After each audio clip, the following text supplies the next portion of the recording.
Hey, Vikings fans, you are tuning in and listening to the Purple People podcast live. My name is Kyle West. I am accompanied by Adam Carlson. How are you tonight, Adam? I'm here and I'm live, and I'm gonna have my phone make a little bit of noise here in a second because I didn't mute it before the show. Shitting! Shitting! There it is. I hear the shitting. You're getting a text. Yep, 3 of them. It would have gone 3 times if I hadn't muted it. But we're here to do the Purple People podcast, not have me read my text to you guys. You guys don't want that anyway. You're like me, right, Adam? No one ever wants to get a hold of me. No one calls me. No one texts me until I'm doing something or I can't be on the phone. As Then, soon as you sit down to do anything. yep, just like everyone's like, hey, what are you up to today? I'm podcasting. The talks of Vikings football. We had scheduled a time when all 3 of us could be here. Sadly, Mr. Smith had an emergency, couldn't be here this week, but he's here in spirit, and hopefully we'll have him next week. I say this a lot, but one of these times it's gonna work out. We always say he's the one with the real job, so he's the one that he gets leeway on not being with us. He's also the guy with the face for video. At least I don't have it. I don't know about you. Yeah, no, it's definitely not me, sir. Because like I always say, I got that face for radio. That's why I'm sitting here in the 3/4 dark. Yeah. Hiding out in the bat cave over here with Carl and Rick behind me. I got lights on so you guys can see my crap behind me. Deadpool. That's right. Deadpool. And no films going behind you tonight, but that's okay because we're not here to watch a movie. We're here to talk about football. We got lots of stuff. For it being kind of a slow week and not feeling like we're gonna have much to talk about, we got a lot of quick hits to get to. This note page is fuller than I think it's been in a long time. Mm-hmm. So let's get started. Episode number 197, Purple People Podcast. Fools Color Rush In. I swear I've done the Fools Rush In joke 50 times. And honestly, all those romantic comedies are the same anyway, so I don't even know if I've ever seen that movie. We're almost at 200 episodes. No one's paying attention to show titles now. They might be. They might be. You never know. You can go back through YouTube and listen. You got years worth of podcasts, right? That's true. All complaints can be sent to Kyle West in care of Purple People Podcast. At purplepeoplepod, gmail.com, or something. I don't know. But let's start off with the best quick hit of them all. Tons of Minnesota Vikings legends went on a tour of U.S. Bank Stadium this week. Lots of great guys. Carl Eller, Paul Krause, Bud Grant, Jim Marshall, Matt Blair, Joey Browner, Tim Baylor, John Henderson, Dave Osborne, Doug Sutherland, and others. All walking around U.S. Bank Stadium, checking it out. It's nearly complete, so they got to see a lot of the features that a lot of the fans and other players haven't gotten to see yet. And most of them absolutely love it. Can't wait for it. Can't wait for the new stadium to open up. I've got friends who are buying tickets to other shows and stuff that are going on. People are getting their season ticket holders or getting their tickets in the mail. We're all excited for this new stadium to open up, and nothing but positives about it. Absolutely. So many good things. I mean, I got to attend a game at the University of Minnesota. I had fun, but it had that college football feel because it was a college football stadium, of course. Mm-hmm. I got to go to the Metrodome. It was a fun experience. Didn't like the urine troughs, but hey, everything's for everybody, I guess. Sharing is caring, Adam. Sharing is caring. I can't help it. I'm a little pee-pee shy. It's just me. But hey, this new stadium, I just can't wait. Can't wait at all. I'm excited for getting lots of primetime games with the Vikings in the new stadium. Should help out quite a bit. Well, each team gets that Thursday night game. I believe it would be a disservice if the Vikings didn't get a Sunday night and a Monday night game as well. So. But we'll find out a lot more about that when the regular season schedule comes out. Let's talk about Isaac Fructi. I like Fructi. Wide receiver. I like him. I like his name. Nice name. Yeah. Very Minnesotan. Went back to Caledonia High School there in Caledonia and talked to some of the kids from his school about how if they want to achieve something in life, they've just got to keep working hard and get it done. He went there to mentor these kids a little bit because he had the same thing done by him, by one of the players from the Tennessee Titans that went to school there. So for him, it was kind of returning the favor and inspiring them to be more than they might think they can be. Because let's be honest, sometimes believing in yourself isn't always the easiest thing to do. I love the way the Vikings are always striving, the players and coaches and staff and whatnot, are always striving to make a difference within the community. And we're always really big about trying to talk about these positive things, because when it comes to like the larger national media, they don't ever want to talk about the positives. You never hear about this on Sports Center or NFL Network or whatnot. They only want to talk about the Johnny Manziels and when they mess up and when they get in trouble and do things. It's all Josh Gordon right now. Exactly. There are so many players, and yes, this is a small-time player. A lot of people haven't heard of him. A lot of Vikings fans probably might not have even heard of him. But these are good things that they do within the community, and the Vikings do a lot of really good work, charity and otherwise. Absolutely. As we kind of hinted at the title there, Color Rush. We're talking about those Color Rush jerseys on Thursday Night Football. We got a question over there in the chat. XKT Gaming wants to know if the Vikings are likely to go full purple, full white. What the jersey choice is going to be for those jerseys for Color Rush? I like full yellow. That'd be interesting. I used to have, back in the day, when you could go to like Kmart and you could buy the off-brand like Puma jerseys. Yeah, I had the yellow '84 Randy Moss jersey that I like absolutely wore out. And so, yeah, I hate the Color Rush jerseys. I think they're horrible and ugly to begin with. But if we're going to look ugly, we might as well go full bore and wear the yellow, right? They're a cash grab. That's what they are. Let's be honest. It's money off the uniforms. Mm-hmm. But personally, like you said, the yellow is probably the most likely. Mm-hmm. And I would love to see black, but I don't see black as a Color Rush option. I think they want something brighter and more vibrant. So, yeah, I can't think of anything that would be really other than yellow. If they're going to do something to really stand out, I think yellow is the way to go. I could maybe a light purple, but when we start talking about light purples, I start thinking of like bright Barney-looking outfits. And I don't know. I don't want to see my Vikings looking like a cartoon dinosaur. Like, you don't want to see Vicosaurus Rex or Vicodonus Rex? No more Vicodonus Rex. No more none of that. Oh, man. Poor Vicodontus. All right, so Brian Robinson. People have been asking him a question a lot as to whether or not he's been thinking about retirement because he's getting a little older. His numbers have dropped a little bit. He has come out and said that retirement isn't really something on his mind right now, but that he would really love to finish out his career with the Minnesota Vikings. I think you'll get that opportunity. I mean, he strikes me as a Chad Greenway type in that, you know, Chad is a guy that wanted to play with one team and was willing to when the time is right. We'll get to more to Chad here in a little bit. But when the time is right, you know, he was willing to restructure and sign cap-friendly deals to stay with the team. And I think when Brian hits that point, then he will do the same thing.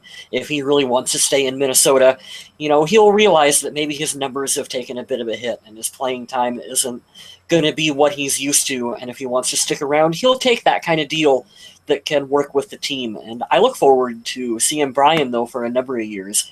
But the defensive end position is a little different, though, because I believe there's a lot more competition there, a lot younger competition. It won't be too long before Danielle Hunter is pushing for that spot. You got Scott Creighton still developing. You've got young guys really pushing, and it could really move him down the depth chart and maybe push him out to where another team would be able to offer almost twice what the Vikings would. And when you're trying to secure, you know, the future for your family and your children's children and all that, the money can make a difference. It really can. Loyalty is great, but making sure that your grandkids are okay is pretty sweet too. It can, but we also all know that Zimmer likes to have that rotation out there on defense, and I'm expecting to see a continuation and a little bit more of that defense. And so if you can keep an older player like B-Rob around, it's definitely something that you want to do, especially because you never know when injuries are going to hit. And if they were to able some of the younger guys that they got groomed underneath him end up seeing more playing time, if someone goes down, having Brian Robinson that you can plug and play him instantly, and you know that he's reliable, even if you want to say that he's at the tail end of his career, I think is important. And I don't want to sound like I'm going to knock the guy, but maybe will a little bit when I say that I don't know how many other teams are going to be knocking down the door to sign him at the end of his career. You know what I mean? I kind of feel like it's going to be Minnesota or nothing for him, really. I think you're really undervaluing the pass rush in the NFL here. Yeah. These average players have been getting pretty crazy contracts that can rush the quarterback, and if they think he's got something in the gas tank, he probably will give it a whirl. I guess Green Bay signed. What was the guy that Green Bay signed off from us a few years back? Letroy Guion? Yeah, Letroy Guion just got another big deal with Green Bay. So that goes to show you that players can float around and stick on in weird places. They had to do something, though, with Raji. Yeah. Left him in a bad spot. You mentioned Chad Greenway. He came back to the Vikings on a one-year deal. Greenway, like we said before, is a guy that wanted to finish his career with the Vikings. Sounds like he'll get that chance. And when you talk to Greenway, in every interview that I've seen with him, he has only mentioned one thing as his goal. It's the Super same Bowl? thing. Yep. The same thing that Coach Zimmer keeps preaching and preaching and preaching. It is a Super Bowl. That's good. That's important. I know there's a lot of people on Twitter specifically that like to knock the idea of keeping a veteran presence in the locker room. And they like to say that, well, what does a veteran presence really mean? Well, I think it means a lot. I think having a guy like Chad Greenway, who's going to be coming into his 11th season with the Minnesota Vikings, to stand in there and tell these young guys, we need to get it done, and we need to get it done now. Because I'm sure that for Chad, those 11 seasons have went by like that, like absolutely nothing. And that is an important message for him to get across, that you've got to go out there and you have to win now. Plus, Chad can still make plays. People like to knock him and say that he's on the decline. Of course he's on the decline. He's been playing for 11 seasons. His body's bruised and beaten. He's not as fast as he used to be. That's okay, though. Exactly. He's had multiple surgeries and whatnot. But Chad can still make plays, and Zimmer knows how to use and maximize Chad Greenway. He's not going to be starting. He's going to be part of a rotation. But that is where he will be effective. And again, what he's got up here, the knowledge that he can give to the younger players, is not something that you can just find on the street. And I know that, coaching is important, but having a player on the field who is like a coach, and that's what Chad Greenway is like, is really super important as well, too. Yeah. I'm glad that he's young as the Vikings. It's got to happen. Mm-hmm. You got to have the veterans in there. I am really excited and really pleased to have Chad back for another season for Minnesota. I hope we can go out on top for him. Speaking of young guys, I was really surprised to see the NFL do away with the rookie symposium and instead move the focus for each rookie, whether it's a drafted player or an undrafted free agent, any player entering their first year in the league. Now they have to go to each team that will be holding their own rookie symposium and have the rookies learn that way from their own team, how to address things, financial issues, just general football etiquette too. And this is one thing that Minnesota has really strived to change, is that attitude in the locker room, keeping Minnesota Vikings players out of jail cells, off sex boats. Don't bring that up. Don't do it. Don't say it. Keeping the gay scandals, child beating scandals, weight room incidents, all that kind of stuff off. Here's my question. I'm not quite getting I got the point of like the overall big like thing that they did, the meeting with the rookies coming in. That made sense. Are they really going to send the players around to all 32 teams, or what? I don't. No, each team will hold their own. With the players that they draft? With their own players. Okay, that makes more sense. I was going to say, I don't like what they're going to go around in the. There's no more national symposium. Other teams won't be meshing their players with the other teams. It's not going to work that way. It's all going to be based on the one team now. Hey, okay, that makes sense. Now I'm sold on that, because then you can get in and you can have the Minnesota Vikings talk to the players that they draft and really try to hit home with them on how we want to do things up here in Minnesota, instead of whatever the broader definitions that the league tries to sell the players. I like that. That's a good positive thing. Like Skull Vikes and Tommy Gunn both say in the chat there, have Chris Carter show up and give the old Fall Guy speech. I was gonna mention the Chris Carter thing, believe it or not. Yeah, probably you shouldn't do that. Yeah, I'd lay off the Fall Guy speech.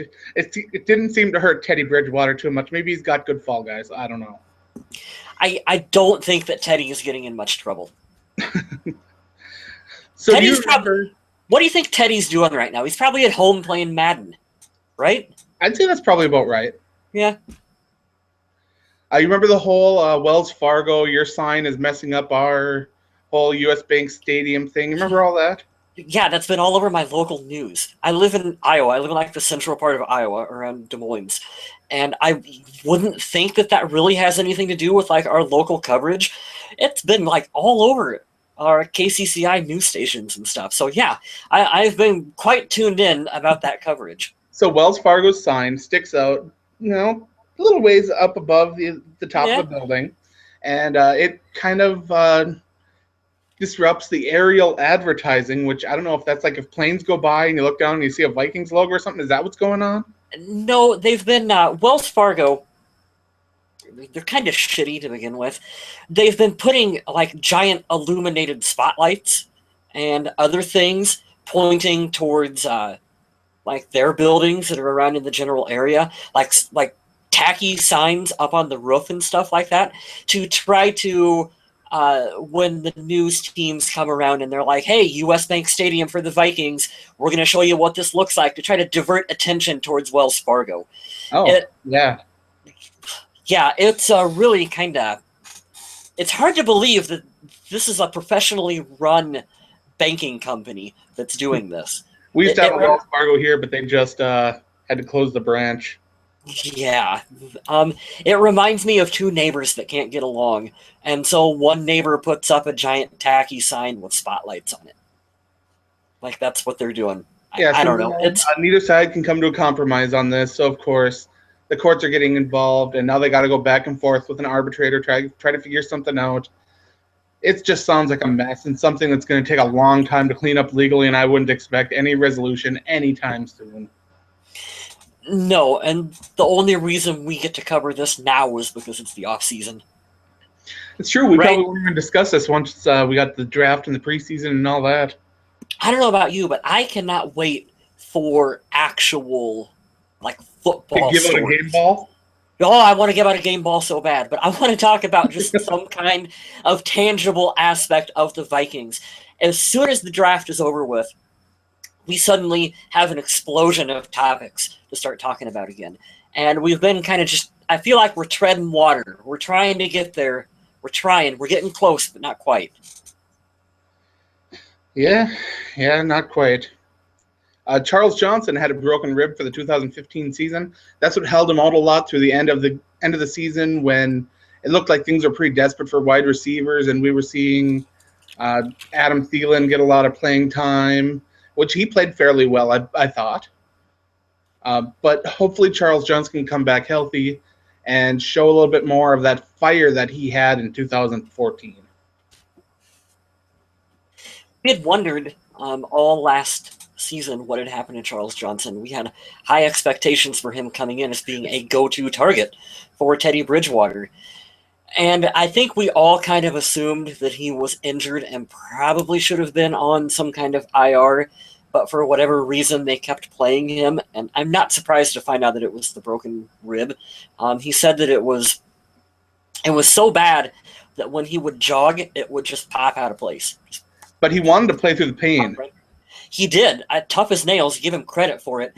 Honestly, he should have been told to sit down. Like, you're going on IR, we're going to sit you down, because he didn't contribute. So I give him all the credit for wanting to play through it, but I don't really know how that served the team. Skull Vikes in the chat says that his local Wells Fargo was robbed a couple days ago. Yeah, well, there you go. Not a good time for Wells Fargo. Finally, we've got Percy Harvin news, who appears to be done in the NFL. Buffalo tried him as a wide receiver, didn't really like that too much. They wanted to move him to cornerback, try him there. That really didn't work out so well. He's still got all those injuries, and who knows, maybe he still has headache issues. You never know. So much going on with Percy Harvin, so much talent that never got to be realized. But let's thank one thing, that Rick Spielman was able to swing that one heck of a fantastic deal. You stole my thunder, Adam. I was just going to say how lopsided of a trade that was with Seattle. Whew. And I realized that he was able to play, like 2 games for him that first season, and one of them was the Super Bowl, where he had that amazing kick return or punt return. I don't remember which one it was. But other than that, I mean, what did they really get out of Percy? And we were able to get, we had 3 first-round draft picks that year, and the jury's still out on Cordero Patterson. But all things considered, I would much rather take the possibility of Cordero Patterson than dealing with the headache of Percy Harvin. It's true. It's definitely true. Mm-hmm. All right, so we got a lot of other news, too. We got a lot of schedules coming out. These will be just easy to rattle off. I know that the off-season schedule is something that Mr. West pays a lot of attention to because he will go to quite a few of the OTA sessions and take some photographs because he's a photographer. That's what he does, and he's got a lot of the great prints up for sale. This is where you're supposed to plug your photography stuff.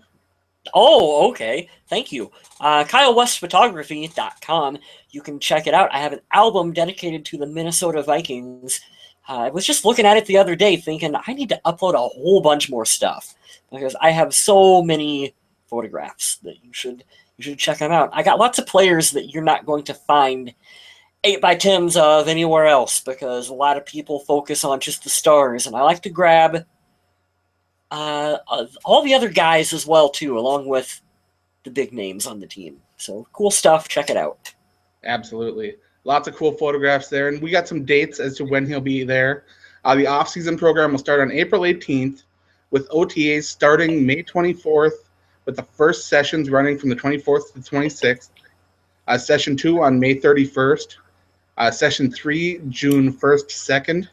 Session 4 was June 6th to 9th. And with the mini camp starting June 14th to June 16th. Those dates aren't that far away, fellas. Not too far away at all. Yeah, I'll be up in Mankato for training camp as soon as that starts. Yearly tradition. I'm up there every year. It's so much fun. I highly recommend it to any Vikings fan. Other than whatever it costs you to drive up there and eating costs and hotel costs and whatnot, it's free. It does not cost you anything to go into the gate. And it is the best opportunity that you will have to get within arm's distance of the players on the team. And you can talk to Chad Greenway, I've talked to Jared Allen, I've talked to all kinds of people, and just a real kind of like one-on-one-ish environment. It's a lot of fun. Definitely check it out. And if you see a little kid in the line in front of you for your autographs, just lower that shoulder, plow right through. You're good to go. Yeah, just plow through the kids. No, please don't do that. Don't be a dick. Don't be a dick, and let the kids get the autographs first. Just trust me. That's Mankato etiquette right there. 101. Let the kids have. Get them out of the way. Yeah, they're not as strong. Just shove them out. Shove them. So the preseason schedule comes out, and the Minnesota Vikings' first preseason game will be against Mike Zimmer's former team, the Cincinnati Bengals, in Cincinnati. That should be a fun one to watch. Yeah, I like the way that we're going to be opening it up against the Bengals. That's kind of cool. Kind of fun. I like it. Absolutely. And then it'll shift to the Seattle Seahawks, a rematch of that game that I won't mention. Nope. I don't know what game you're talking about. This one in Seattle for the second preseason game. Should be a lot of fun again. I love watching the second and third teams, even the fourth team guys, work hard, try to earn a spot, try to just shine, even if it's to make another team notice them so they can get a shot somewhere else. It's these guys just fighting for their careers, and it's so much fun to watch. You are the only one, sir. Then we got preseason week 3, the dress rehearsal. Mm-hmm. This one, home, U.S. Bank Stadium, Minnesota Vikings, San Diego Chargers. Oh, it's going to be great. Going to be great. That'll be the first chance that a lot of fans get to see US Bank Stadium. The San Diego Chargers, too, are a team that could rebound fairly nicely after struggling last year with tons of injuries on the offensive line. And who knows, maybe even a solid draft could help put them in an even better spot. But more importantly, it's our first real opportunity to see the stadium on television. And That will that's be a what nationally televised game as well. Yeah, so definitely look forward to that one. Absolutely. Do you think they'll have the doors on the front of the stadium open? I would. I hope so. This is going to be a topic. Could, yeah.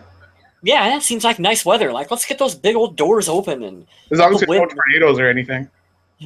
As long as you don't have Blair Walsh kicking that way, right? Oh, Sorry, no. I had to. Low-hanging fruit is low-hanging for a reason, and it's been long enough that we can joke, we can go there. No, it hasn't been long enough. It's been long enough. No. And the Vikings will finish out their preseason on September 1st against the Los Angeles Rams, which I still struggle to say. Yeah, that sounds weird. LA Rams, Los Angeles Rams. I don't know how you want to say it. But man, that'll be another home game for us, right? Yeah. Well, there you go. And that's the last time that we'll see the Vikings in preseason action before the regular season. Like I said, no schedule out for the regular season yet.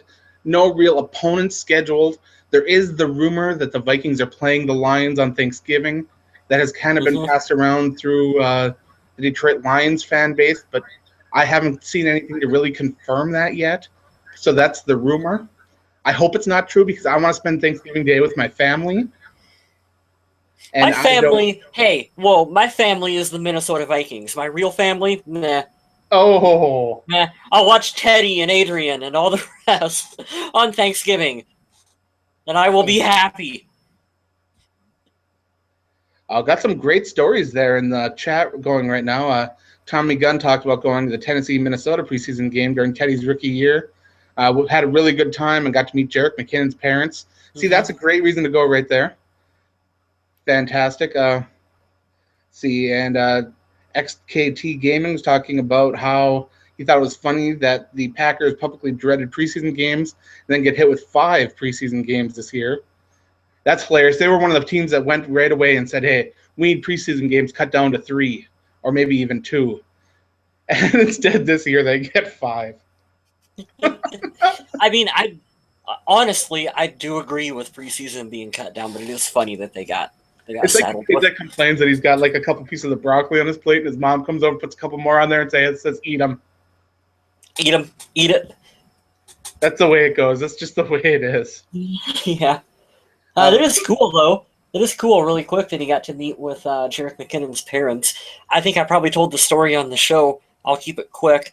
But I was at Target in Mankato after practice. I had a Toby Gerhart jersey on, and a lady comes up behind me. She's like, "Hey, nice jersey." And I'm like, "Oh, thanks." And she talked for a little bit, and she goes, "Well, I'm Toby Gerhart's mother. He's here in the store. Do you want to go talk to him?" And I'm like, sure. Thinking that maybe she's just like pulling my leg and I'm gonna like get abducted or something. I don't know what's going on. And sure enough, walk down the store, down in the I think the deodorant section, and there's Toby Gerhart in street clothes with his girlfriends, and got to go up to him and have an awkward encounter in Target and shake his hand and say hello. And Toby Gerhart's in the back of this windowless van. Come on in. Yeah, we've got candy. Oh, that's awesome. And to make it more awkward, I'm an adult and I have a copy of Thundercats Season 1 on DVD in my hand because that's what I'm buying while I'm on vacation. Nothing wrong with that. Yeah, it just adds to the flavor of the story. Absolutely. All right, so this week we're talking linebackers. We got a lot of linebackers to talk about, but Anthony Barr, do we really need to talk that much about him? We know he's an absolute monster. He's a youngster that just keeps growing with his role every year. If he can stay healthy, he's a guy that should be a starter no matter what. He could probably start almost anywhere in the league. Yeah, definitely love Anthony Barr. He will be my next jersey purchase. Do you think that he will change his number immediately after I buy it, like what Jerick McKinnon did? Oh, I We think that's didn't hilarious. Every time you buy a jersey, the player changes their number.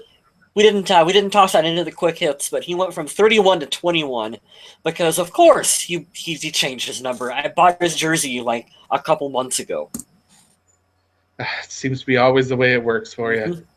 Mhm. But I'm assuming the starters at linebacker are going to be Anthony Barr, Eric Kendricks, and then that third spot is the question: are the Vikings going to find a middle linebacker to plug in? Are they going to try to grab someone that maybe is already on the roster? Like, did they love what they saw enough from a guy like Brandon Watts or Edmund Robinson, or are they going to go with the veteran leadership of Chad Greenway? Or do they feel Audie Cole has stepped up enough? The linebacker position is so interesting this year because there's so much depth, so many guys that can play so many different spots. And that's one reason why I love what Mike Zimmer and the Minnesota Vikings do is they draft these guys. They can plug in all these different Mhm. spots and find a way to utilize them so that there aren't big holes if something happens. You had brought up an interesting point, Adam, when we were talking in our group chat that we do throughout the week before we record, that just because Chad Greenway signed a new contract with the team, that actually does not guarantee him a spot on the No. roster. Now, that would be an incredibly tough decision to make, and you would just hate to be the one to have to cut Chad. Oh, But it'd be sad. I know it's a story to watch. I think it's like a slim possibility of happening, but you never know. It's a tough business, and there are no guarantees, especially underneath Mike Zimmer, who will not just give a roster to a vested veteran because he's been here before. No, this isn't That, Leslie Frazier's team anymore. nope, nope. Thank God. Tommy Gunn believes that if the Vikings don't get a new linebacker, it's a battle between Robinson and Cole to be the other starter. Mhm. And Jado Z says if we don't draft a linebacker early, because we're in the nickel too much and need three amazing linebackers. He doesn't want a linebacker early in the draft. And honestly, at I don't first, see. I wanted that spot filled. I was like, okay, a first-round draft pick would be a great spot to grab one of these talented linebackers. And the more I've done my research on the linebackers, the less I like the linebackers that are available. Mhm. And the more I don't see the value in a first-round linebacker.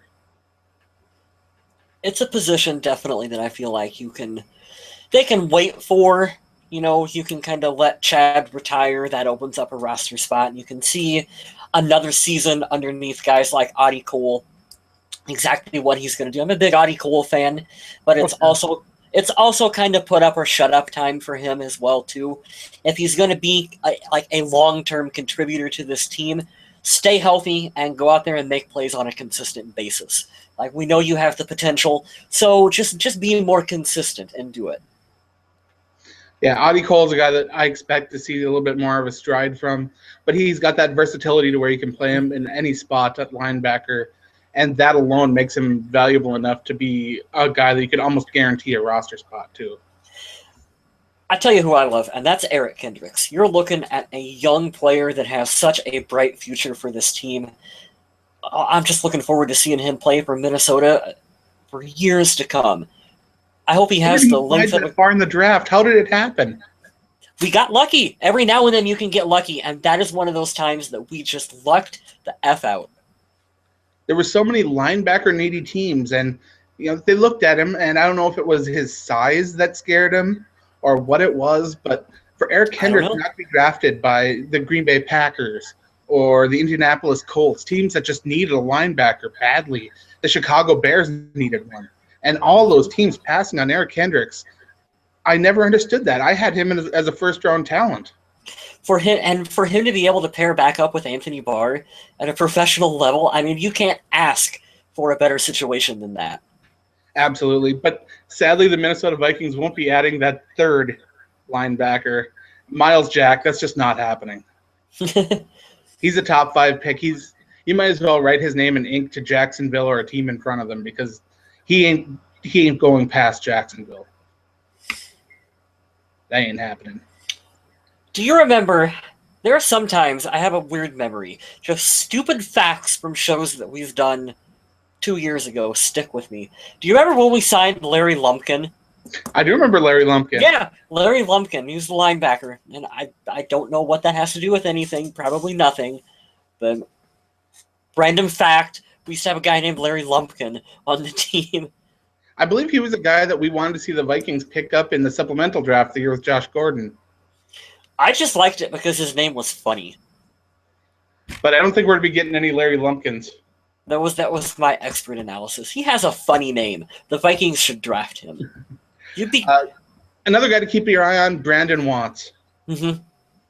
supremely talented. I've liked what I saw from him. He needs to keep developing. He needs to be more disciplined in his coverage, attack routes a little bit better. But he's only been in the league for 2 years. He's got a lot of time to grow and develop. A lot of these linebackers, it's crazy. Very few of them have been in the league for that long. Other than Chad Greenway at 11, the next highest vested linebacker is 5 years, coming into their 5th year. And that's Travis Lewis, Emmanuel Lemur, neither of who were on the Vikings roster last year, and Audie Cole. Yeah. I was just going to say, one of those guys is one that I was just talking about, still needs to kind of prove it. So when you're looking Very at young, the team, you see all this young talent. That's why we're such sticklers of, hey, we need Chad Greenway here for leadership. We need some more solid coaching to help these guys grow and develop. It's not because we don't have faith in these guys to play. It's because they're so young and so talented. And if they can develop these guys into the Vikings system, have them instilled with Coach Zimmer's what he wants, build the player the way he wants them. These are guys that could actually be role players, or maybe even guys you could throw in at any time. We got some good input from Tommy Gunn over here in the chat. He's talking about how Kendricks will be moved to outside linebacker once Chad Greenway retires, and that we maybe possibly need a middle linebacker in the draft. That's a good analysis.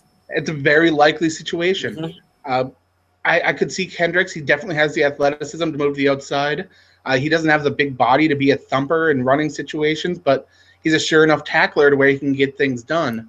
But if they can get one of those thumper tacklers in the middle, it could be very, very interesting.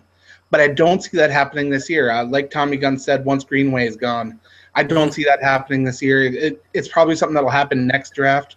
I wouldn't anticipate a highly drafted linebacker this year, considering all the depth and talent on the roster.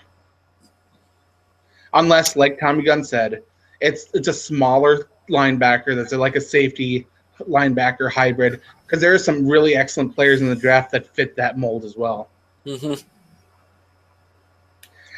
And I gave you my choice for who I thought the Vikings would pick.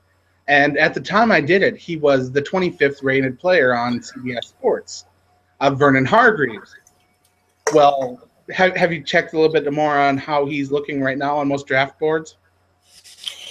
I have not. I do not do much pre-draft big boards. He's now a projected top 10 pick. Well, there you go, Adam. And I am a horrible judge of the secondary.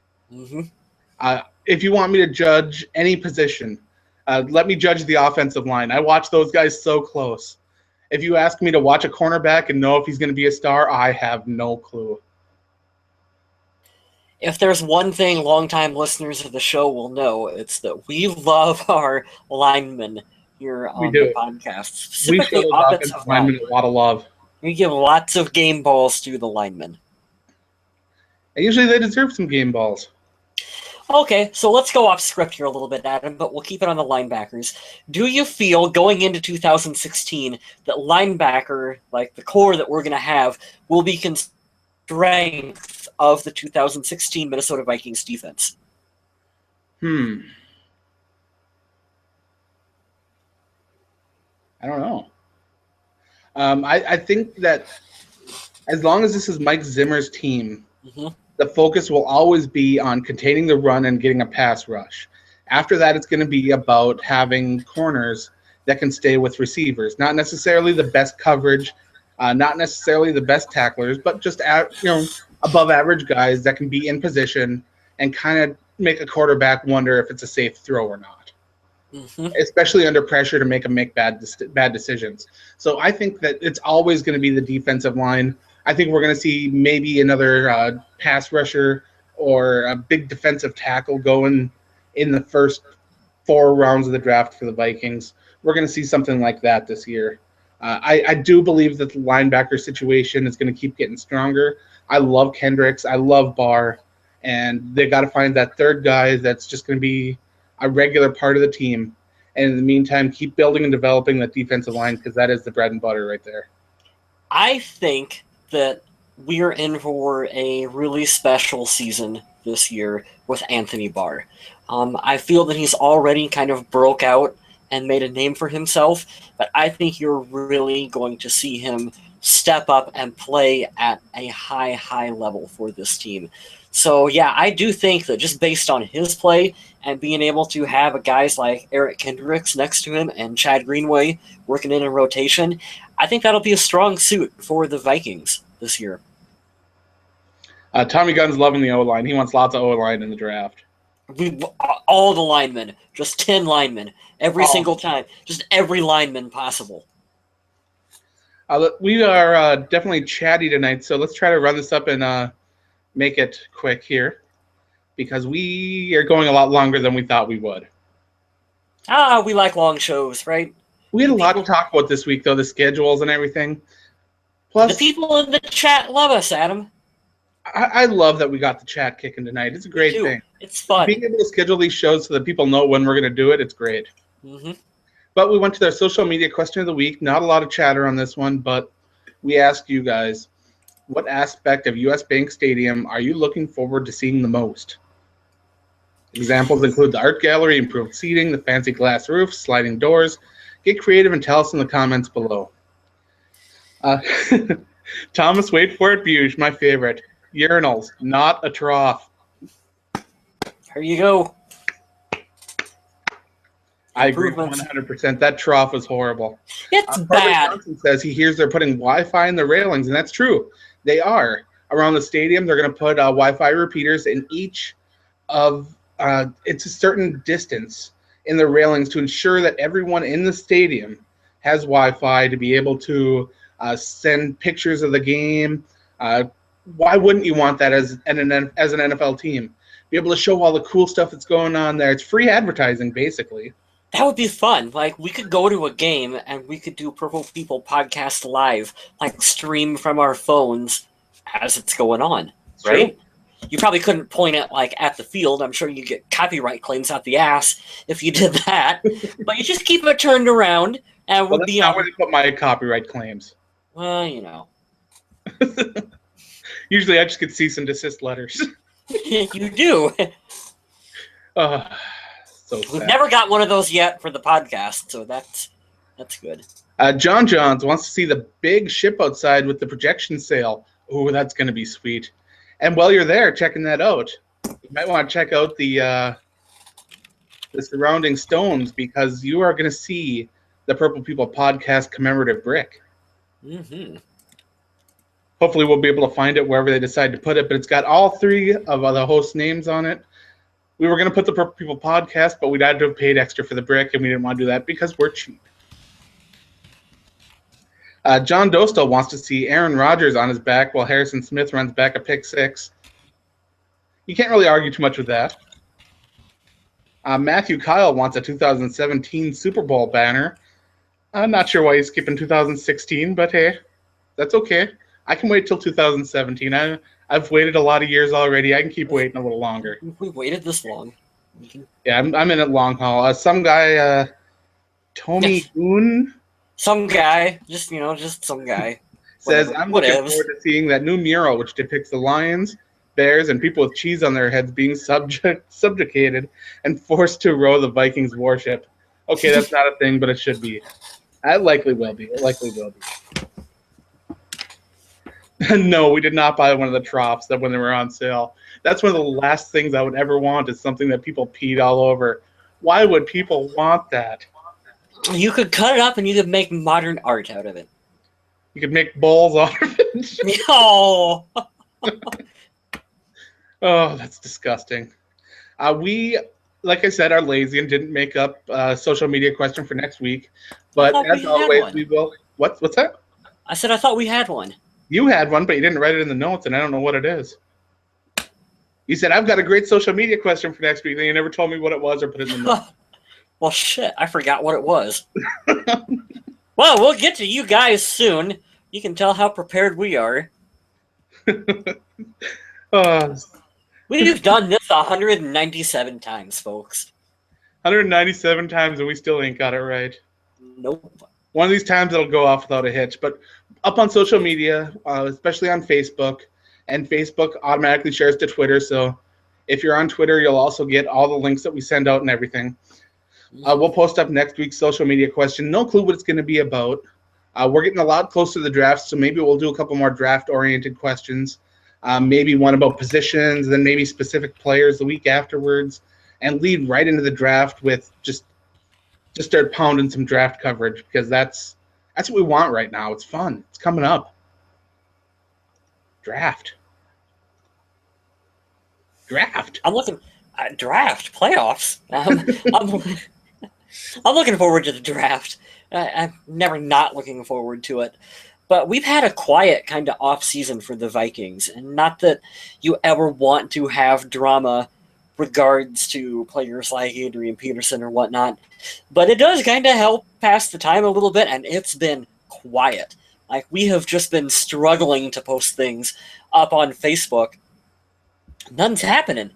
I guess that's kind of the negative of drafting all these high-profile, high-character guys who just don't do anything in the off-season, is that you don't have anything to talk about.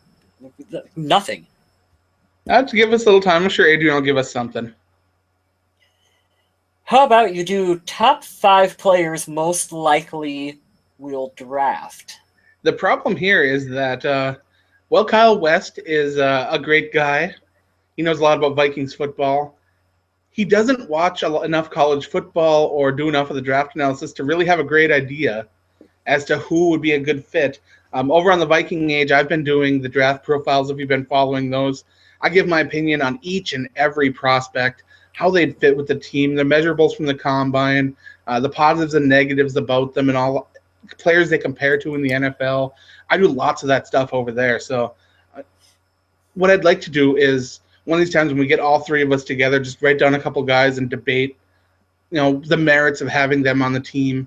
Normally when we do this, I believe we did it last year, the same sort of thing. We didn't do 5. I think we did 3.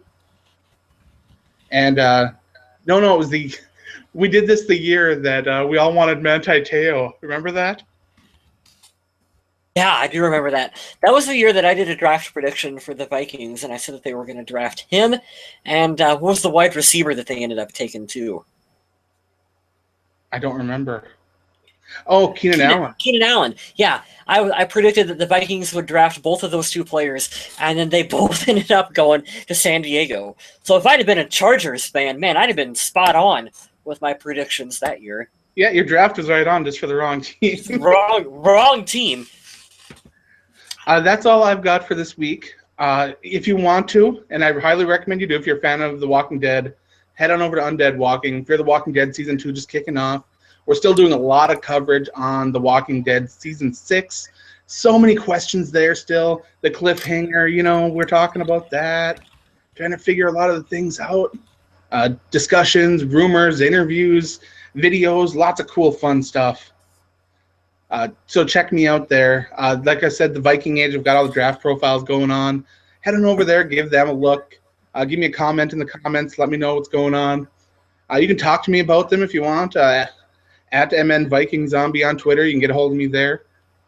I believe Mr. Kyle West is always checking out the at Purple People Pod on the Twitter. We've been slow. Yeah, we've been slow with the Twitter and the Facebook because there really, like I said, there hasn't been much hard-hitting stuff going on. But we'll pick back up once the draft time comes and we've got players and actual news. But yeah, you can find us on both Facebook and Twitter. Absolutely. Mm-hmm. And that's all I have for this week. Do you guys have anything else you want to I want to thank everyone who's in the chat room with us tonight. We've had some great interaction from Tommy Gunn, who's with us, and Skullvikes5.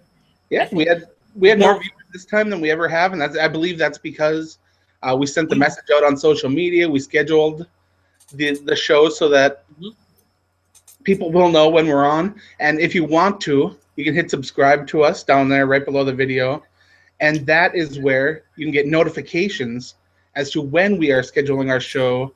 And you can be like, hey, on your phone, the Purple People podcast are going live at 10:30 tonight. Maybe I'll check that out. You should do that.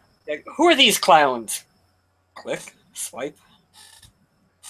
Swipe left.